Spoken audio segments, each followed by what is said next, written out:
ஹாய்ங்க, எல்லாருக்கும் வணக்கம். இன்னைக்கு நான் ஒரு விஷயம் உங்ககிட்ட ஷேர் பண்ணிக்கணுன்றதுக்காக வந்திருக்கேன். பயப்படாதீங்க. 2-3 மாதம் கழிச்சு நான் இன்றைக்கி தான் புதுசாக 2வது வீடியோ போடுறேன். என்னோடய முதல் வீடியோ போடும்போதே உங்களோட ஆதரவுகள் எனக்கு நிறைய கிடச்சிது. அண்ட் உங்களோட அனுபவங்களும் நீங்கள் அதில் பகிர்ந்துருந்தீங்க. அதில் என்னால் முடிஞ்ச அளவுக்கு நான் வந்து உங்களுக்கு ரிப்ளை கொடுத்துருந்தேன். சில பேருக்கு நான் ரிப்ளை கொடுக்கல. அதில் நீங்கள் கேட்ட கேள்விகள் இருக்குது. ஸோ அதுக்கான பதில் கூடிய சீக்கிரம் நான் உங்களுக்கு வீடியோவாக போடுறேன். ஏன் இந்த 2-3 மாதம் நான் வந்து எதுவுமே பண்ணாமல் இருந்தேன் அப்படின்னா, அம்மா கொஞ்சம் உடம்பு சரியில்லை.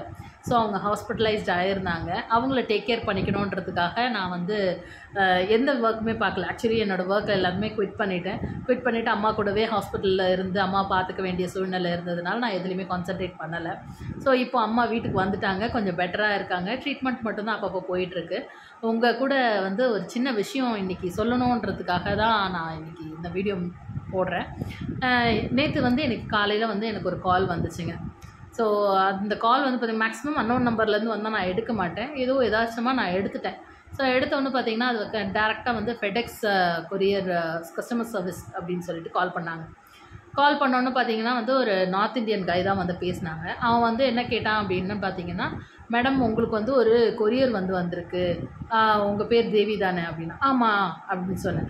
சரி ஓகே, உங்களோட கொரியர் வந்து இங்கே இருக்குது, நீங்கள் வந்து அதை வந்து எப்படி வாங்கிக்க போகிறீங்க அப்படின்னா. நான் சொன்னேன், உங்களுக்கு அட்ரஸ் இருக்குன்னா நீங்கள் சென்ட் பண்ண வேண்டியதானே. இது சென்ட் பண்ண முடியாது மேடம், இது வந்து கஸ்டம்ஸில் மாட்டியிருக்கு அப்படின்னா. சரி கஸ்டம்ஸில் மாட்டியிருக்குன்னா எங்கேருந்து வந்திருக்குன்னு கேட்டேன். சிங்கப்பூர்லேருந்து வந்திருக்கு அப்படின்னா. நான் சொன்னேன், நம்மளுக்கு சென்னையை விட்டு தான்னாலே ஆள் கிடையாது, இல்லை சிங்கப்பூர்லேருந்து யார் எனக்கு அனுப்ப போகிறா, சிங்கப்பூர்லேருந்துலாம் எனக்கு யாரும் இல்லைங்க, ஸோ அனுப்ப மாட்டாங்க அப்படின்னு. இல்லை மேடம் உங்கள் நேம் உங்கள் நம்பர் தான் வந்திருக்கு. ஸோ வந்து இதில் வந்து பார்த்திங்கன்னா ட்ரக்ஸ் வந்திருக்கு, இது வந்து பெரிய போலீஸ் கேஸ் ஆகிடும், ஸோ நீங்கள் வந்து கண்டிப்பாக வந்து எடுத்துக்கணும் அப்படின்னா. நான் சொன்னேன், எனக்கு அந்த மாதிரிலாம் எதுவும் கிடையாது, யாரும் எனக்கு தெரியாது. எனக்கு வந்திருந்ததுன்னா அப்போ சென்டர் இருப்பாங்க இல்லையா, ஃப்ரம் அட்ரஸ், ஸோ அவங்களோட அட்ரஸ் கொடுங்க, இல்லை ஃபோன் நம்பர் கொடுங்கன்னு கேட்டேன். ஸோ அவங்க என்ன சொன்னாங்கன்னா, அது அவங்களுக்கு தர மாட்டுறாங்க. தராமல் சரி அடுத்து என்ன தான் நம்மளுக்கு தெரிஞ்சிருச்சு, இதுலேயே வந்து நம்மளுக்கு தெரிஞ்சிச்சு இது ஒரு ஸ்கேம் அப்படின்னு சொல்லிட்டு.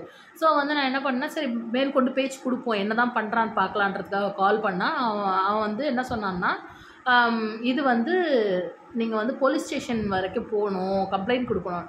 சரி போலீஸ் ஸ்டேஷன் தானே, நான் போய் கம்ப்ளைண்ட் கொடுக்குறேன். இல்லை மேடம் இது டெல்லி போலீஸ் ஸ்டேஷனில் போய் கம்ப்ளைண்ட் கொடுக்கணும் இமீடியட்டாக அப்படின்னு சொன்னேன். நான் சொன்னேன், சென்னையில் இருக்கேன்டா, நான் எப்படி டெல்லி போக முடியும், என்னாலாம் போக முடியாதுன்னு. அவன் என்ன சொன்னான்னா, என்னோடய கஸ்டமர் சர்வீஸ் இருக்காங்க, நாங்கள் டைரெக்டாகவே நாங்கள் கால் கனெக்ட் பண்ணுறோம், நீங்கள் கம்ப்ளைண்ட் மட்டும் ரெஜிஸ்டர் பண்ணுங்கள் மேடம் அப்படின்னு. சரி ஓகே நான் பண்ணுறேன்டா அப்படின்னு சொல்லிவிட்டு அவன் என்ன பண்ணான்னா, காலில் எடுத்துகிட்டு ஏதோ சும்மா வெயிட்டிங்கில் போட்டானுங்க. அதுக்கப்புறம் கட் பண்ணிவிட்டு, மேடம் இல்லை எங்கள் கஸ்டமர்ஸ் இதில் வந்து கொஞ்சம் பிஸியாக இருக்காங்க, நீங்கள் வந்து ரெஜிஸ்டர் பண்ணிவிடுங்க அப்படின்னு. சரி ரெஜிஸ்டர் பண்ணணும்னா என்ன procedure, what is the procedure அப்படின்னு கேட்டேன். அவன் என்ன சொன்னான்னா, நீங்கள் ஒரு 6,000 கட்டணும். எதுக்காக கட்டணும் அப்படின்னு. இந்த இது ஒரு பெரிய விஷயம் மேடம், இது போலீஸ் கேஸ். சரி ஓகே, அதுக்காக நான் ஏன் பே பண்ணணும் உனக்கு அப்படின்னு.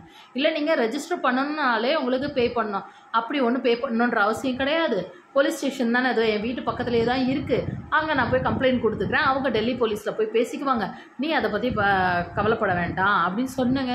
அடுத்த செகண்ட் கட் பண்ணிட்டாங்க.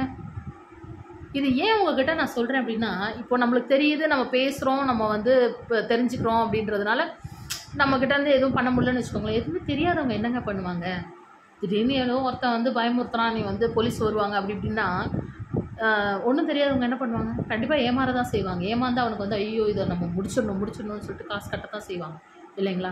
ஸோ அதுக்காக தான் நான் இந்த வீடியோ போட்டேன். இந்த மாதிரி வந்து நிறைய விஷயங்கள் நடந்துட்டு வருது, இப்போ இது ட்ரெண்டிங்கில் இருக்குது. ஸோ வந்து அந்த மாதிரி ஏதாவது கால்ஸ் வந்துச்சு அப்படின்னா தயவு செஞ்சு போல்டாக பேசுங்க.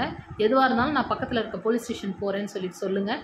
இந்த மாதிரி வந்து ஏதாவது இருந்தால் அப்படியே ரொம்ப பேசுனாங்க அப்படின்னா கட் பண்ணிவிட்டு அவாய்ட் பண்ணிவிடுங்க. அவ்வளோதாங்க, உங்கள்கிட்ட ஷேர் பண்ணணும்னு தோணுச்சு.